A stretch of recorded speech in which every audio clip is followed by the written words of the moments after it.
Divisive.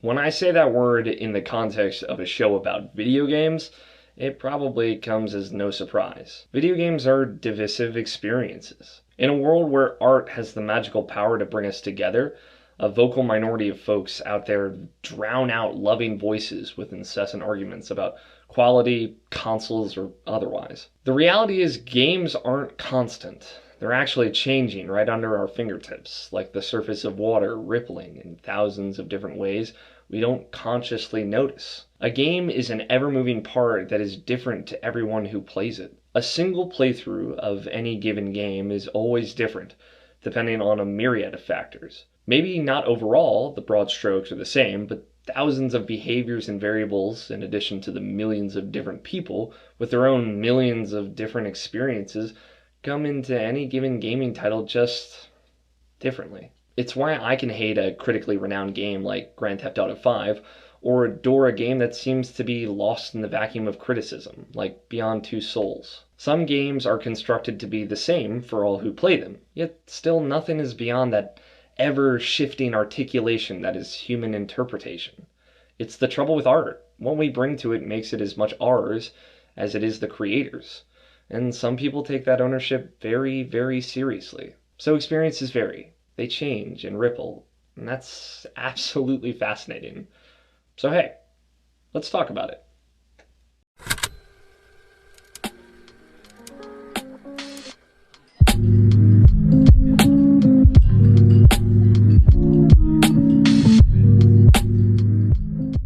Recently, my Twitter buddy from the land of the rising sun, Ian, sent me this. I just beat Persona 4 and got the neutral/bad ending.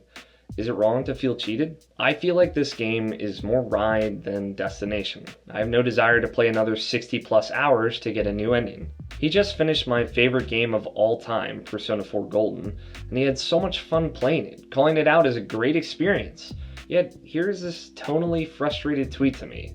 This hurts. It upsets me. Now, it's worth noting that Ian and I have sat down and had a pretty lengthy discussion about what happened in his playthrough. To avoid spoilers, I won't tell you what happened, but I think he'll be going back in to get the best ending. Back on topic, these tweets right here are the cornerstone of arguments about video games. Experience. Video games are experiences. I know, people hate that terminology. It's like calling the movie theater the cinema, or calling an Avengers movie visually striking. But it's generally accurate. Experiences vary person to person, meaning what you bring into said experience may change it for you. Everyone has different personal backgrounds that culminate in and stimulate their reactions to any given intricate form of art. Things like gender, race, and personal identities are huge contributing factors to this. Regardless, these factors inform experience, and so no two video game playthroughs are ever quite the same. Sure, they can be truly the same, it happens, but let me show you what I'm trying to say here. So, why bring Ian into this? Why mention that playthrough? Well, it relates back to a lot of what I want to say here, and about internet hate and frustrations created by that. Do I think Ian would have had a much better experience if he had done the correct social links and gotten the proper, true ending? Epilogue and all? Absolutely, yes.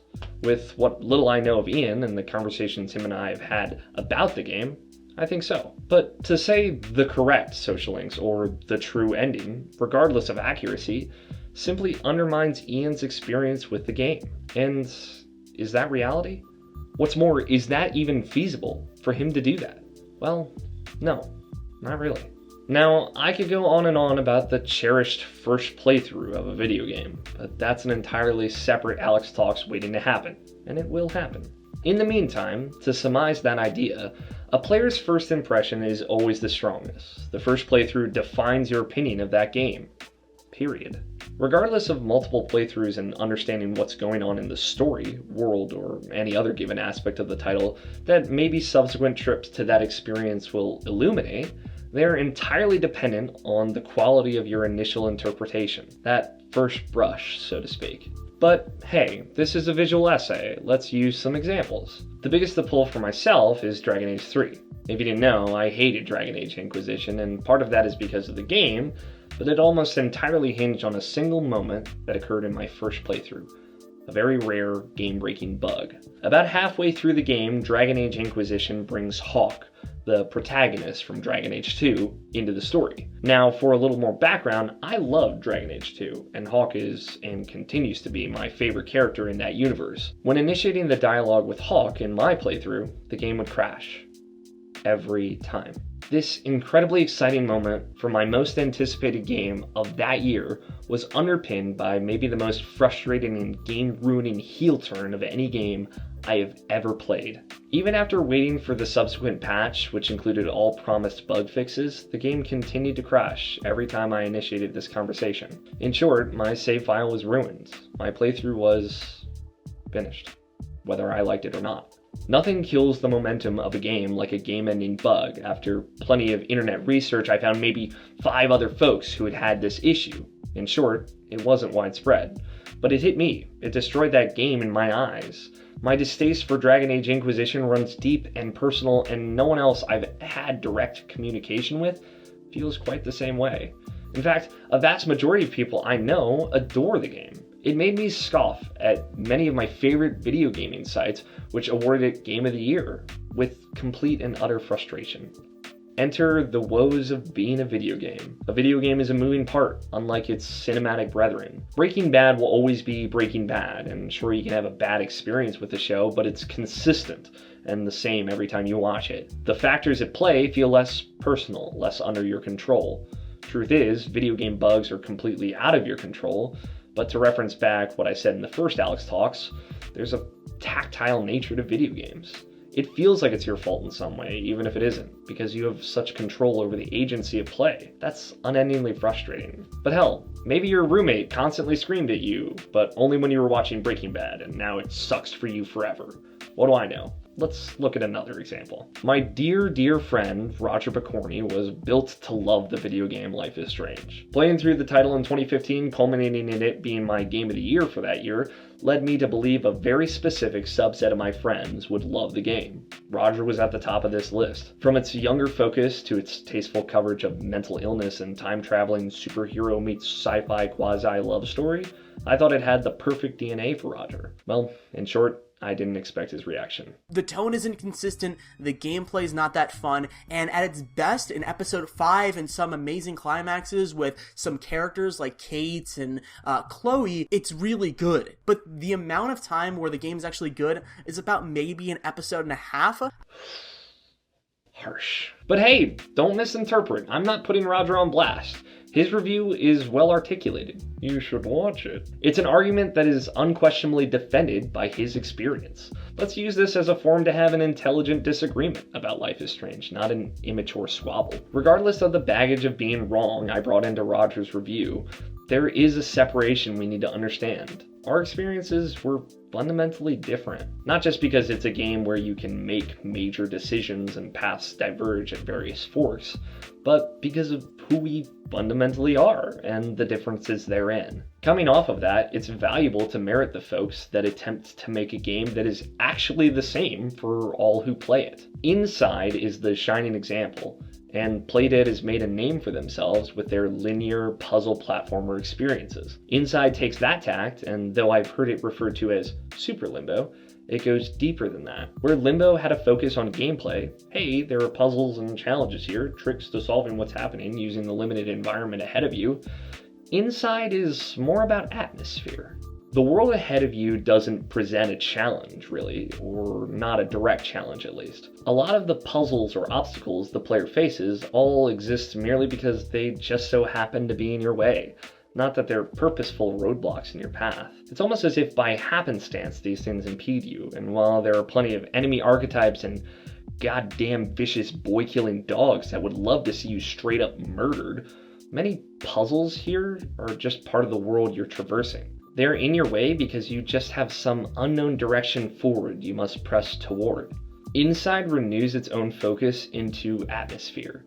It unmistakably creates a sense, a feeling that's just unnerving in every waking moment. You never feel safe from the moment it starts all the way up until the moments before its finale. Nothing is necessarily chasing you, but the world built up around you is dangerous, abandoned, or at times both. Playdead wants everyone to see this world, and though there are a few secrets in there that not everyone will see, every major sequence is articulate and handcrafted, and everyone who plays the game gets to have them. That's really cool, and very different than a Mass Effect or a Telltale adventure game with endless lines of dialogue separated by forking paths and binary decisions, some of which are only privy to the folks that see them. This, in my eyes, is the most linear experience you can have.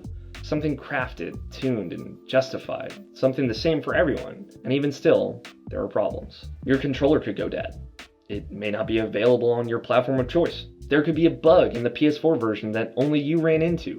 Any limitless number of seemingly small factors may completely ruin an experience for someone. That's just the reality of video games. On top of that, the experience a player brings into a game is hugely important to how they interpret that game. That's the funny thing about art. It's different to everyone who consumes it. Even focused and channeled ideas, meant to resonate in similar ways to all who play it, can be affected by the most infinitesimal of factors. It's why the argument has become so much more important.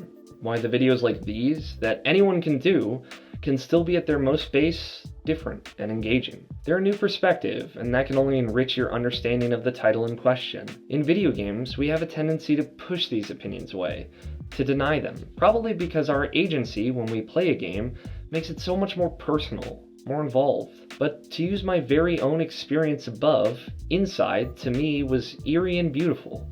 It was weirdly horrific and unsettling, yet compelling. To another player, it could just be a boring hold right to win the game 2D walking sim that doesn't resonate but confuses.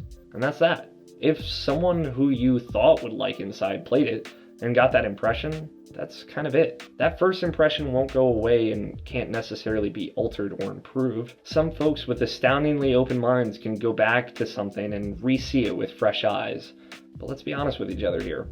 That's not an easy thing to do. But the reaction shouldn't be anger. It should be empathy. Remember that time you played something and really, really hated it? You know what I'm talking about. Maybe it was Donkey Kong 64, or maybe it was Life is Strange. Regardless, your experience is still yours, and you know better than anyone else if something works for you, or if it doesn't. Even still, I'm confident folks out there who watch this will disagree with me. I'd even encourage it. I challenge everyone to keep trying and keep pushing with open minds as opposed to closed ones. If you can come back to something at second brush and love it where you didn't before, more power to you. I've been there, but I know it's hard. It's the nature of subjectivity and experience. And I think it's what compels me to talk, to discuss, to learn more about video games and the people that make them. Different people play video games and different people make video games. The more diverse that becomes, it just means games will get better, more open, and more accessible for even more people. I think it definitely doesn't help when a game puts pressure on the player not to miss anything. Persona 4 is great. It's my favorite game. But does it suck that some people aren't going to see something in it? That they'll miss something that made that experience for me? Yes. Yes, it does. But it's also, well, it's the nature of the beast. Not every game can be Inside, and especially not games that are supposed to be roleplay, where you make your own experience, your own story. Most folks who play games don't have the leisure or ability to replay or revisit them, so multiple endings, tiered levels of ending quality, or even just optional side quests that can be easily missed, create a very real and understandable frustration with players. So yeah, make sure when you play Persona 4 Golden to finish Marie's social link, but not everyone will. I wonder if there's any better solution. For now, we just have to play our games and understand that when someone hates a game that you love, it might not be because they're wrong, per se, but because they brought something into that you never could. Instead of sending death threats, let's have a conversation. It can only make the both of us better. This is more of a complicated issue, and thanks for bearing with me through a far more personal rendition of Alex Talks. I'm sure more episodes will cut deeper into the industry like this one in the future, so strap in! So, do you think there's a better way to handle this? Have you ever re-experienced something you hated, like a video game, and loved it a second time? Let me know either in the comments below, or by tweeting them at me with the hashtag Alex Talks. Oh, and Ali Mushka and I are starting a new show. It's a dating advice podcast called Love IRL, and it's going to be awesome. Hopefully the first episode is out by now, and if you missed it, you can find it on irrationalpassions.com. Ali is really awesome. If you haven't heard of her, you should check out her stuff too. As I ponder how to re-love something over and over again, I want you all to stay classy. And remember to tell your neighbors, Bye-bye, Felicia. I've been feeling like a motherfucking postman, sending letters